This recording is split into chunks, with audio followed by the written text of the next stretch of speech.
Hey, you fish freaks, Daren Wendell here with Wendell Fishing, and I had Gene, the Flukemaster Jensen on, talk about cold water bassing, how to catch them. Let's hop in. I want to talk cold water bass fishing with you. That's why everyone kind of comes on tonight. I'm sitting here in Ohio. I know cold water means something different for everybody, everybody around the country. What I wanted to do is kind of go through different temperature ranges, right? A lot of people get frustrated. They have their confidence bait and they fish it all the time. And of course it produces at certain times of the years and doesn't produce at other times of the year. And being that you have 71 million views and teach people how to fish, I was like, you know what? There's no one better to talk about this than Gene, because bass are doing all kinds of different things. Once that temperature drops to 70, 60 to 70, 50 to 60, sub 50. And so I want to pick your brain. What's going through your mind? And what lures you're picking at? But let's start here. I know I'm laying it all out. What we're going to talk about. What are bass doing during that time from 70 degrees, 60 degrees, 50 degrees? Walk us through bass behavior. So from 70 to 53, they are, and I'll tell you why 53 in a minute. Okay. 70 to 53, they are keyed in on bait. So from 70 to 53, you basically just run around till you find a concentration of bait, and then you go to the bank or go to hard structure, long points, flats, that kind of stuff that are in the same depth range as the bait. Now, typically in the 70s, the bait moves fairly shallow, and then as it gets into the 60s, they move super shallow. But that has a lot to do with what the plankton's doing, because the bait's trying to eat too. They're trying to eat up for the winter too, so they're following the plankton. So on reservoirs, man-made lakes, they go towards the backs of the creeks. You know, in 70s, they'll be in the mouth of the creeks, and low 70s, they'll be halfway back. In the 60s and into the 50s, they'll be all the way to the back of the creek, so shallow that you can just take your rod and dip it in the water and touch the bottom.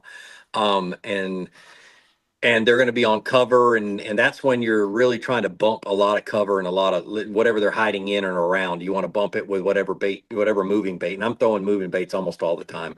Probably shouldn't have today, but but they do that until it's so cold that the shad the plankton dies off. So the shad will be in the back of the creek at low 50s, that 53-degree thing, and I'll get into that, like I said.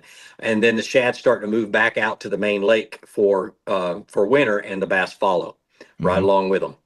And then as they get out to the main lake, that's when the bass get into their winter holes, depending, large drops, bluff walls, steep side of long points, all kinds of different places where you just around here, ditches. They love to get into ditches and things like that in the wintertime. But all out main lake, and then first half of the creek and that kind of stuff, or the first third of the creek. Now, 53 degrees. Now, I used to guide on a lake called Richmond Mill Lake. It was a part of a company called Kingfisher Society. It was a private lake, heavily managed. All the bass in that lake were stocked, and they were trained how to eat fish food. So they were all feeder trained largemouth, F1s, feeder trained. There's actually a F1s, I'm not familiar. called What's Aquamax. Yeah, there's a fish food made by Purina called Aquamax largemouth that was developed on our lake. Okay. And it's big old huge pellets, and they're made for largemouth bass that are feeder trained. And so it also grows really, really big bluegill. But I learned by watching the fish feed on those feeders and we had a thermometer on our feed on two of our feeders, and we had a camera on those two, and we learned that when the water temperature gets below 53 degrees, there's a noticeable difference in the amount of activity around the feeders. 53. Literally, they stop blowing up. They just start sucking the bait under, or the food under. They don't come, and bust the surface.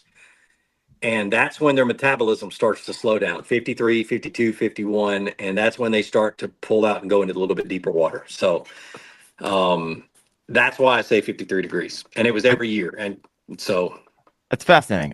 My lake right now that I fished on Saturday got skunked. The temperature was 53 degrees. Yep. That's when it starts to slow down. And I say their metabolism slows down. They just don't have to eat as much, because it is slow and everything. They're not as active, so they don't need as many calories, right, and that kind of stuff. Yeah, and then when you get into the cold winter time, everybody talks about, not feeling the bite. How many times have you drug a worm or a jig on something and it's just on there? My theory is, and it's not just mine, and I've talked to a lot of guys that believe it too, is these bass will catch something like your worm or jig and just hold it in their mouth and let it stay alive until it's time to eat it. How long will that be? I don't know. Never sit there and let it. Never sit there and let it hold on to There's my so many. worm. There's so much like underwater camera footage. Someone's got to have like. Yeah, I just think that just they'll sitting sit there and hold it in their mouth because if they eat too much and because they don't digest it as fast, it will spoil and it'll kill them. Okay. And so they'll get, I guess, septic or something similar, septic, and they'll die. So Sepsis, yeah. I think they just hold it in their mouth, and that's the reason why you don't feel the clamp down or anything else. They just hold it in their mouth until they feel like swallowing it, and then they swallow it, or they let it go, Smallmouth do that all the time, except middle of summer. They'll come over and just grab a crawdad and just swim off with it, and who knows? Yeah, and then drop it. Yeah. Yep. It's like, my gosh, interesting. Yep.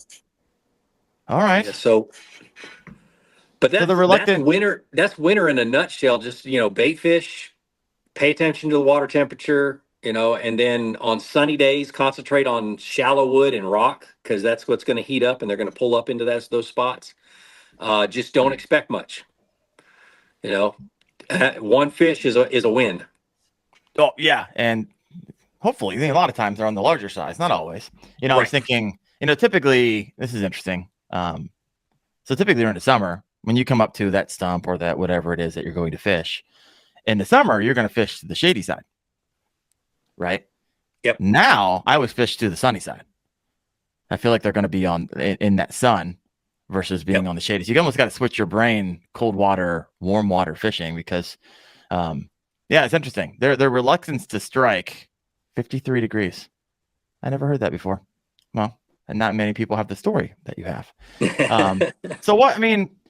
So you pay no attention to like 60 to 70, 55 to 60, 55 to 50 to 55. I mean, is anything running through your brain when I give you those ranges? Are you pulling out a different lure? You're not. I'm keyed in on bait fish. All I'm doing is looking for the bait and finding out how shallow they are. And a lot of times in the low 70s, the bait will literally move to the bank and be in less than a foot of water, but they'll be halfway back in the creek or, 3/4 of the way back in the creek, but they'll be super shallow going along those flats and just following the contours as they're working towards the back of the creek, mainly because that's where the plankton is. And the wind will push that plankton up against the bank, on that side as you get less and less plankton. Yeah. And then the bait will be eating that. So, and the bass are going to be right behind or right underneath them. Why you want to fish wind-blown shores. So, yep. Makes sense. So what lures now? Everyone's getting a little bit more tactical here. Now, if you're chasing bait fish, first thing comes to my mind, because I poll my community like every Monday, every Friday. And every 6 months or so, I'll throw out this question. How many of you use a fish finder electronics, which is going to be the primary way that you're going to be able to locate these bait fish? You'd be surprised how many don't, right? So for those who don't, are they going to be at a significant disadvantage? I mean, the answer is kind of yes, but what I'm asking, are there ways to identify where those bait fish are going to be outside? Of course, I see a bass blowing up on a bait ball. How would you recommend someone without a fish finder to capitalize? Get out before the sun comes up or be there when the sun goes down in the evening. And you can, those balls of bait fish will come to the surface and you'll see them ticking the surface. Also, if they're not doing that, if it's during the day, just look for little bitty ticks. There'll be one fish pop up and one fish pop up. You're just looking for life is all you're doing. Just like you do in the summertime, any other time, you're looking for the concentrations of life. They'll give themselves up. You may just see one little tick, but it doesn't, that usually means there's 10,000 bait fish up underneath that one little tick. But you just keep going. And I remember back in the day when I was still teaching myself a lot of stuff, it was this time of the year, it was October or November. It was October. So it was a little earlier, but I got into the back of a creek and I fished for 2 hours and then I stopped and I looked around and I'm like, there's no life out here or back here. I mean, I looked there was no ticks. There was no nothing. I think I made a video about this, but I zoomed out to the main lake and hit a main lake flat and as soon as I got out to the main lake, I started seeing little bait fish ticking here and there, and I grabbed a lipless crankbait, threw it up on a flat in about 1.5 feet of water, and I caught 4 or 5 fish in about a half hour. They were just all, they were out there. I just had to cover water and just cover that area, but they weren't in the back of the creek. They were all the way up in the mouth of the creek. And it's just one of those things. Look for life. If there's no life, get the heck out of there.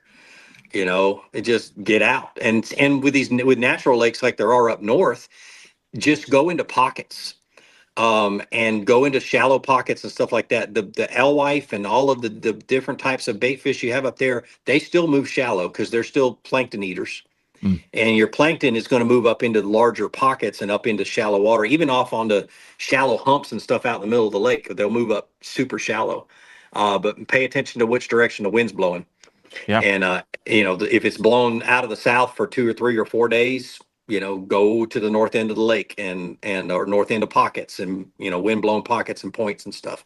Yeah. So, and there's a lot of apps out there right now. I work with one called Deep Dive, and they can let you know where the wind blown shores are going to be 4 days in advance. And so if you're planning out a trip, it'll show you by colors. It's fascinating. You guys haven't checked it out yet. That technology is out there versus having to read and look back through a ton of different weather reports to figure that out. So interesting enough, if you don't have the money for the fish finder or whatever it is, and you're still OG, there's still a lot of things and technology available to you that'll be relatively inexpensive to get you out there outside of just seeing them. I know in the lakes I fish around here, just the last few weeks, and like you said, if it's windy, you're kind of screwed on sighting because you can't see the ticks. But you'll be surprised, and you'll see multiple schools. I had the question here: can bait fish be in multiple locations on a body of water? Absolutely, and they will be. You might. Yep. I remember looking out in the big body of water, and I might see 7 or 8 different schools everywhere, and so you just run around pecking them off. What are you usually throwing when you see a school of bait fish?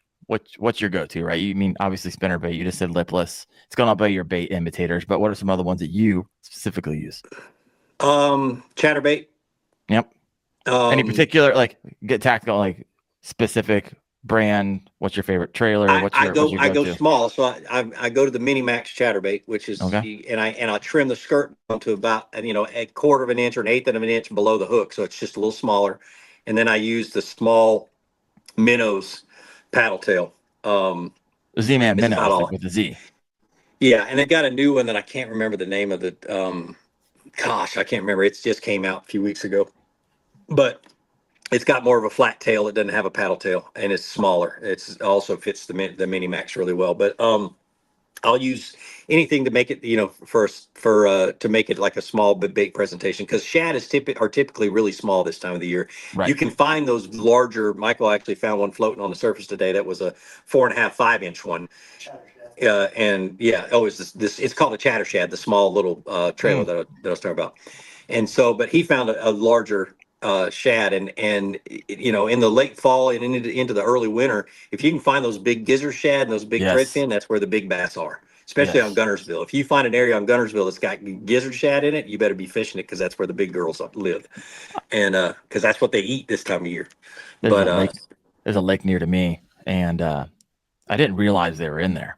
I saw the little tiny ones right up here. They're black stripes on the top, and so I always love doing like ghost shad, your black and silver options. But I rolled up in the kayak. I was like, "What is that? Is that a dead bass or a dead fish?" I mean, that thing was a 12-inch gizzard shad. Design. I was like, "Ooh, all right, they're in here. Now I need to go searching for them." So I've been on the hunt for where that school is roaming in this particular body of water. But that's why I throw a bull shad and a trick shad and 9-inch. I got a 9 and an 11-inch bull shad that I throw on a regular basis on Gunnersville. So. Oh, we got some questions here. I've been kind of ignoring the everyone listening in. Well, let's head back here. Ryan Fuller said temp and depth, or does it matter? It probably contextualized to the conversation we're having at the time. But try to answer it in the context of how you feel like he was asking it. Temp and depth. So literally, I don't even worry too much about the temperature. I do look at it a few times during the day, but I want to see the bait. The bait's going to tell you where they're comfortable. and they're gonna, so I break a creek channel. Let's put it this way: I break a creek channel into thirds: first third, Okay. middle third, back third. And I will run if I'm like when I come to a lake like this that I haven't been to in a long, long time, and need to figure out where the bait are or the fish are this time of the year. I start in the mouth of the creek and I go all the way to the back. And when I get to the back, by then, using the fish finder, I know where the concentration of bait is. There's a little bit of bait in the front of it. There's a lot of bait in the middle. There's no bait in the back. I know exactly where I need to be. I need to be in the middle, you know. And this lake's a little bit different because it's got blueback herring, which are a whole different species of bait fish that love deep water, and they suspend out over deep water. And Okay. so they're always going to be out on the main lake. So I can either be out on the main lake chasing fish that are eating blueback herring, or I can be up the creeks chasing chasing bass that are eating gizzard or a threadfin shad. Okay. And so it's a little bit different. But break the creek down into thirds, and then figure out what third has the bait fish, and then go fishing.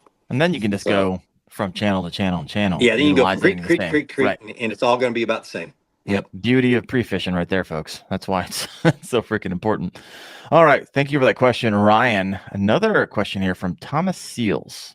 He says, any fall fishing techniques or tips here in South Texas this time of the year? I just started bass fishing again after 20 years, and much has changed since then. Oh, yes, it has. And I am not having much luck. So the good thing is the bass haven't changed much. I mean, just all That's tactics a to good sell thing. you, Thomas. Just selling you.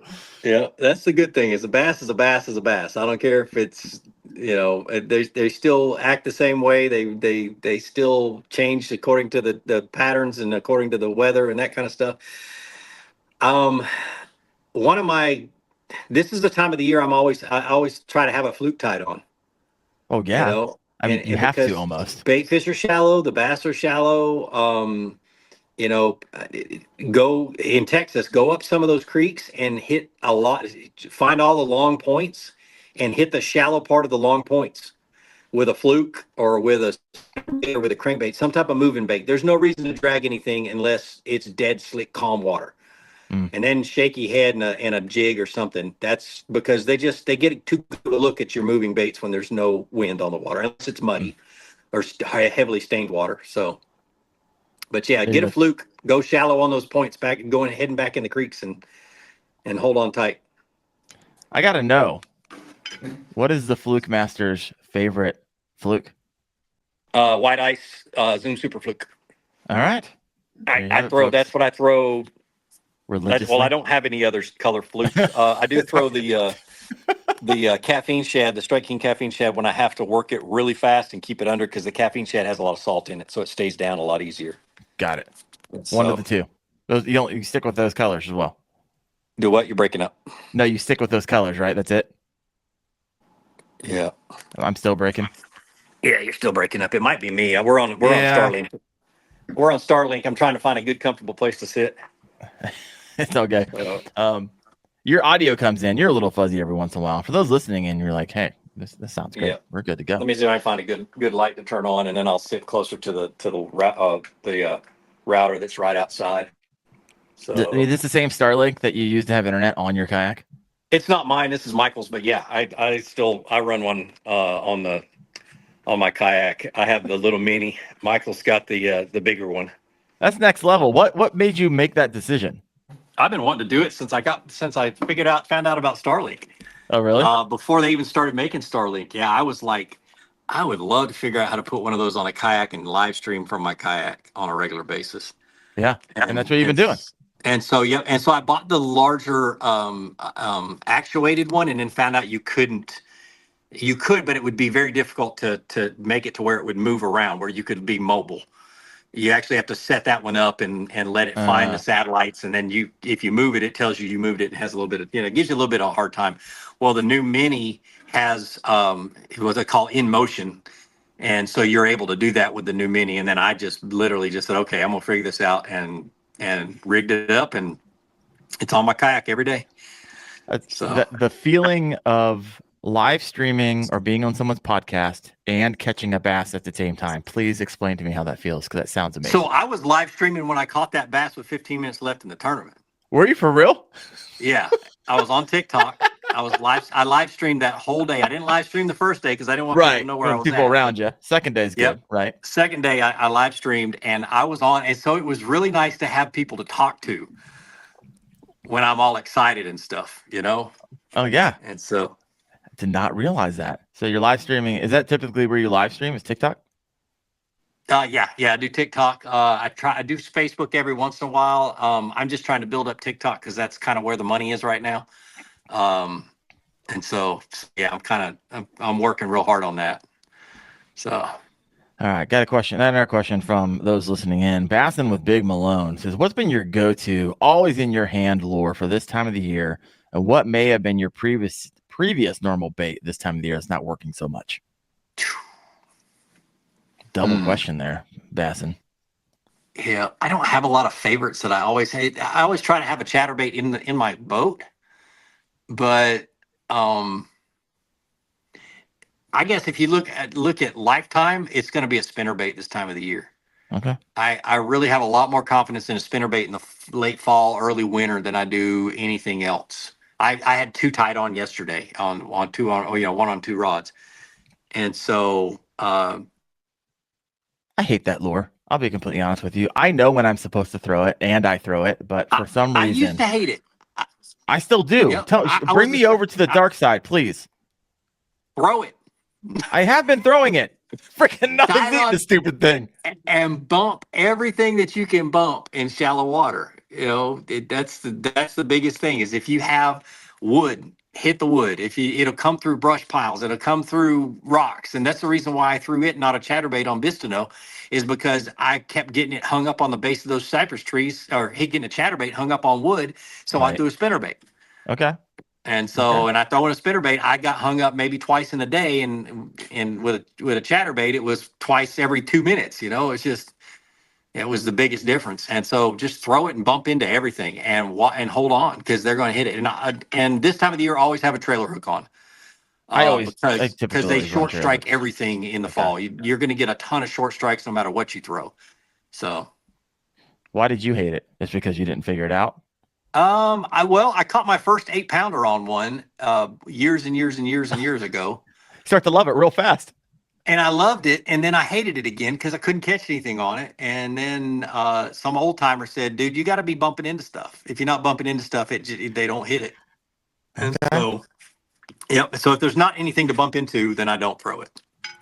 All right. Well, there you have it. If you guys have a question, there's some really good questions. Keep them coming. I'm going through. When I'm streaming this, I look up and there's 26 comments over on the sides. I got to go over there, have a conversation with Eugene. Also pay attention to what the conversations and questions. It's madness. Real quick, I was literally by the time you came on in the green room to the time that we started, which was maybe like 5 minutes, I looked at my phone really quick. And did you see this story of the guy who allegedly faked his kayaking accident and fled to Europe? No way. So this is CNN. It says a missing Wisconsin kayaker was initially believed to have drowned. Officials says he faked his own death. I got to read you this quick article here.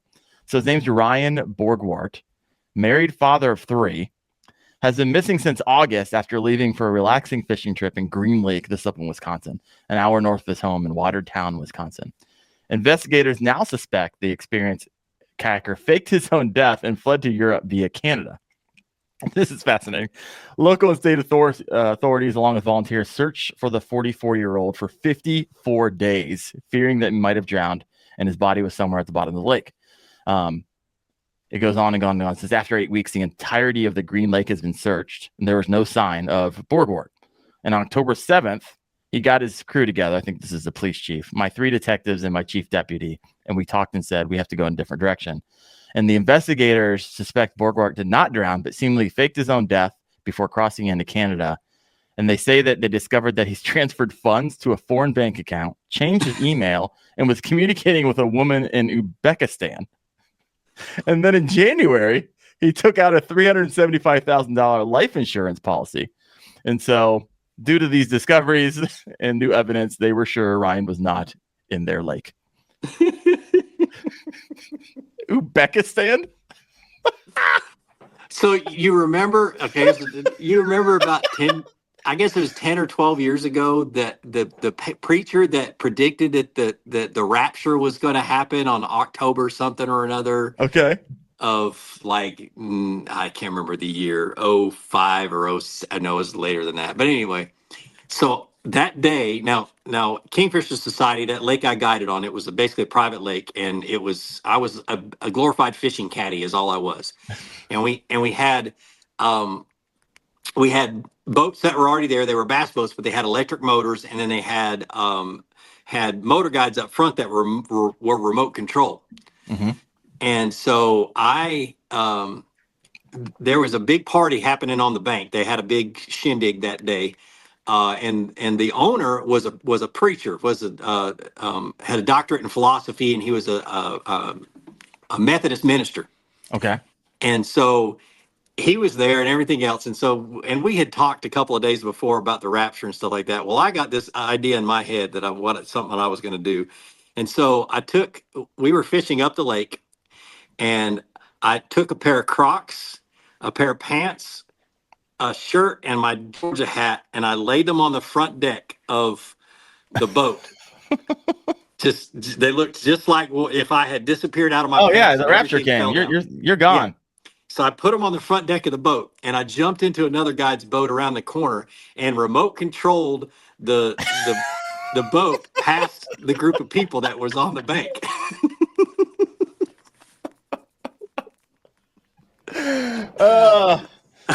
So good. Well, if they saw it, that means they weren't part of the raptures. That's bad news for them. Exactly. My boss, Gene's going to glory, folks. My boss just about died. He was laughing so hard. Because he knew me. He knew daggone well that I was joking. I mean, that was just my personality. I mean, it was.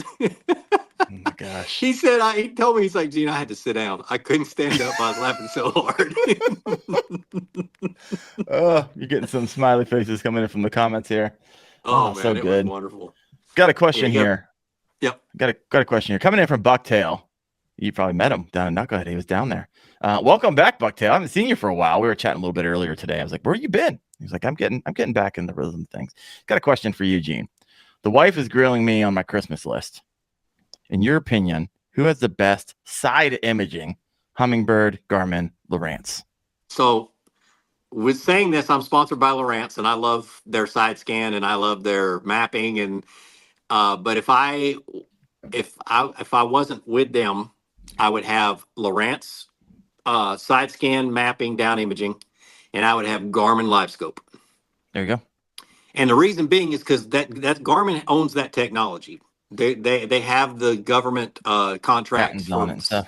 For all that stuff. So they're ahead of the game. They will always be ahead of the game. And then next one down is always Lowrance. And then for some reason, Humminbird is way behind. I don't understand why they could do the same thing Lowrance does. Really? You don't know why? I mean, honestly, you don't have a thought on it? I don't understand it because theirs is as good as the very first Garmin. Which is like 2000. Yeah, what did they call it? It was it wasn't called LiveScope. It was called something else. Maybe someone in the comments knows. If you know, go and click it in. Yeah, it's the first one I ever tried. It was actually on Ben Nowak's boat. He was one of the testers of it, so I got to play around with it on his boat. Which, by the way, I need to get him on the show. Yep. And so, but yeah, dude, if I had a choice, it'd be Garmin with their new transducer. Just keep getting the new stuff. What I do love about Lowrance though is that they can upgrade their software and make theirs as good until up to a point where we're going to have to get a new transducer. But they set theirs up to where it's just a software upgrade, so it's free. You don't have to go buy a new transducer. Bucktail says, I won't be scoping, so that's perfect. Any particular model? And what's your budget, Bucktail? Just whatever your budget allows you to have it on screen? Yep, get the best transducer they have and then the largest screen that you can afford, because the larger the screen, the more detail you see. There you go. There you have it. Sorry from Gene. All right, let's head into some more questions about cold water bass fishing here. Let me see. Do you ever do any vertical jigging? Yep. Oh, we talked about 53 north. We didn't talk about 53 south. So let's land this plane on 53 south because that's where I'm at. And I don't know if I'm going to get out. I don't know how many more times I'm going to get out. I'm sure I'll go if it's a nice day. And so I'm typically going to be throwing My goodness, I still have my spinnerbait on. Probably still have. What else am I going to put on? Probably try a blade bait. I'm going to have that tied on.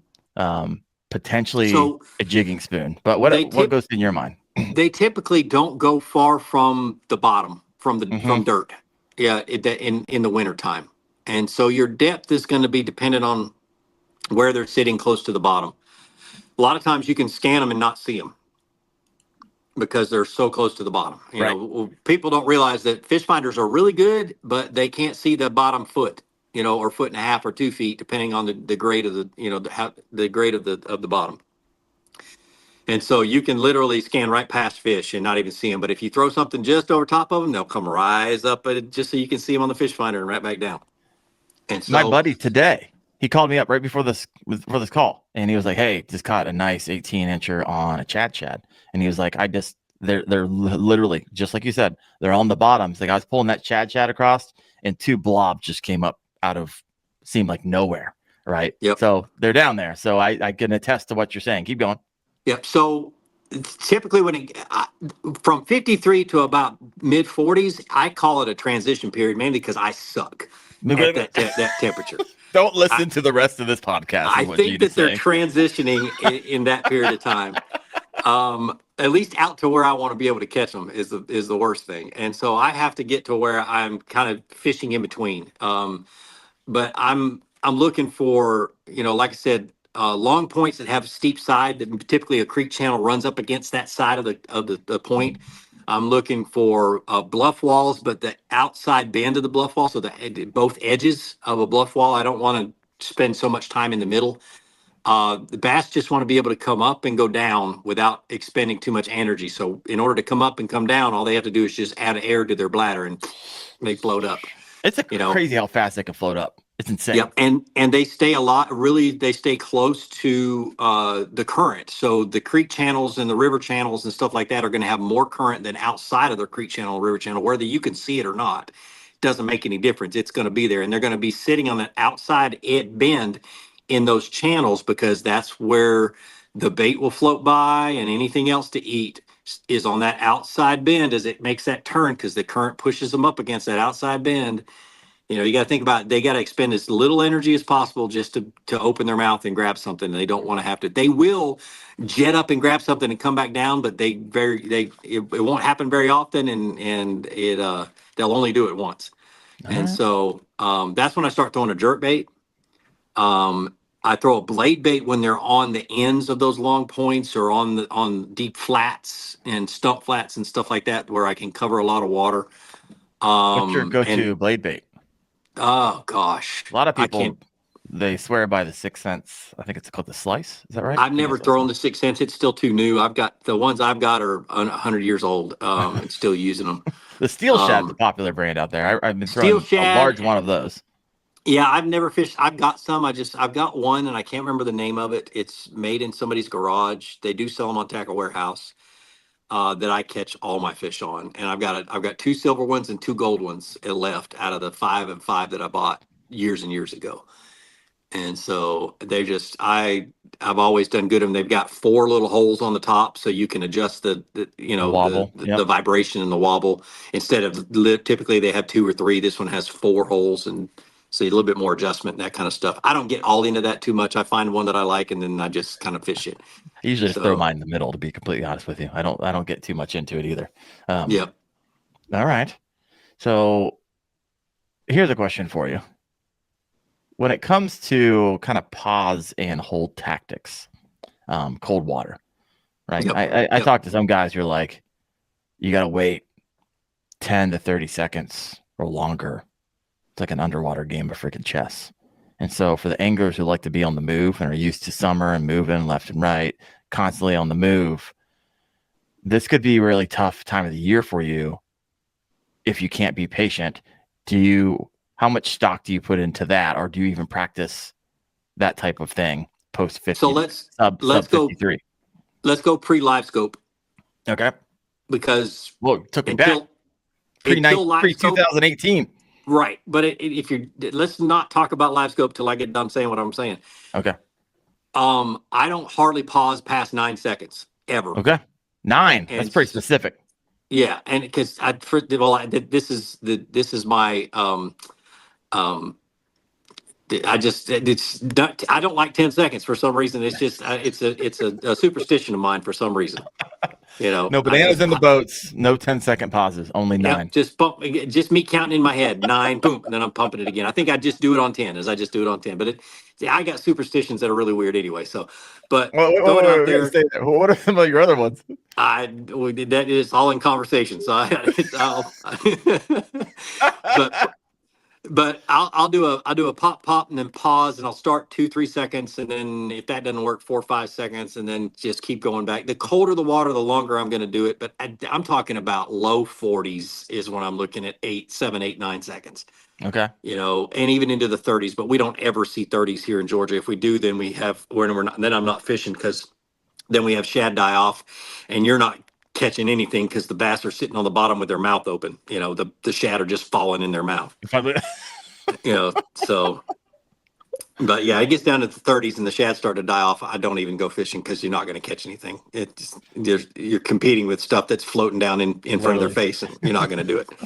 So, but yeah, that's typically, it's just I just 3 to 5 seconds is pretty much my average, and then like I said, when it gets super cold, I'll try 7, 8, 9. Hey guys, hope you got a lot of value out of that. Now, if you're looking for something a little bit more tactical, I did a video of how to outfish your friends in November, and how I did that video is I broke it up into ranges. The best lures for the ranges between 60 and 70 degrees, 55 to 60 degrees, sub 50 degrees. If you're interested in that video, got it right there. Thanks for watching, guys. I'll see ya.